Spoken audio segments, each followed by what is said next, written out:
Hey friends, I'm going to share with you an old family favorite, my mom's recipe for Swedish meatballs. We're going to start with ground beef, and then these are breadcrumbs. My mother used white. I have Dave's bread, so this is what I'm using. I just put them in the food processor. And her recipe calls for 1 pound of ground beef, but I'm doubling this, and it calls for 1 egg, so I'm using 2. And I just like to put the egg over the bread, and this gives moisture and helps the meatballs stay together. I'm going to add kosher salt, pepper, and there's some paprika. I'm just gonna sprinkle it on. And minced onions. In her recipe, she doesn't mean fresh. These from the grocery store. They are what make these so unique. Minced onions have a very unique flavor, almost like a packet of Lipton onion soup mix, but you're gonna put those there. Don't wanna overwork it. You just wanna work it until all the seasonings are evenly distributed. So here goes. Guys, I have rolled these out. I'm putting them in butter.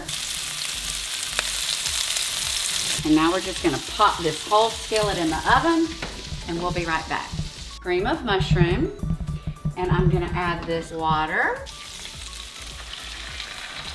And then we're gonna let it simmer. We're gonna make sure all these meatballs are covered. I had to come back. Thankfully, I had another can of cream of mushroom soup because I forgot that I had made double meatballs. So here we go. As it simmers, the sauce thickens and it mixes with the butter and the brown bits. And then these will be ready to serve over egg noodles or rice. And y'all, they really are fabulous. I hope that you will give these a try. It is comfort food at its best.